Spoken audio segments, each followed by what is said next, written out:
ஏங்க நான் பார்த்துருக்கேங்க இதெல்லாம். இப்படிலாம் ஹார்ட் அட்டாக்னா வேற மாதிரி வரும். நீங்க என்ன புதுசாக சொல்றீங்க இது ஹார்ட் அட்டாக்னு? எங்க இசிஜியில் எப்படி இருக்குங்க, பிளட் டெஸ்ட் காமிக்குதுங்கன்னா இல்லை ஐ டோன்ட் பை இட். இது வந்துட்டு ஐ திங்க் பார்ட்லி நம்மளோட அறியாமை as patients. Number 2, conflicting opinions. And overall, I think there is a trust deficit நம்ம ஊரில். ஸோ இது மூணுமே என்ன கேட்டால் காரணம். So my job in general is, and எனக்கு இனிஷியலி சர்ப்ரைசிங்காக இருந்தது, ஏங்க இப்படி சொல்கிறாங்கன்னு. ஸோ நான் என்ன யூஸ்வலி பேஷண்ட் கிட்ட சொல்லுவேன்னா, ஹார்ட் அட்டாக்னா டைம் இஸ் மசில்.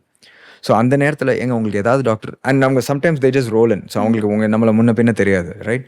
ஸோ திடீர்னு நான் நம்புனா நம்ம உங்களுக்கு மாமனா மச்சானா நம்புறதுக்கு, right? So they don't buy it. So I tell them, look, do you have a doctor in your family? Do you have a friend? Do you know someone that you trust? If the answer is yes, I literally tell my team, send the ECG to them, tell them here's the story, you talk to them, you get 5 minutes. If it's an emergency, yeah. இல்லை இப்போது ஒரு எலக்டிவாக வந்திருக்காங்கன்னா, எங்கே நீங்கள் பாருங்க correct, நீங்கள் கேட்ட கேள்வி ரொம்ப நியாயம். இதுதான் எங்கள் ரெக்கமெண்டேஷன் எழுதி கொடுத்துட்டு நீங்கள் போயிட்டு ஒரு few trusted sources, people that are good in there job, go ask these people. See, you can ask opinions from anyone. Get good opinions from experts.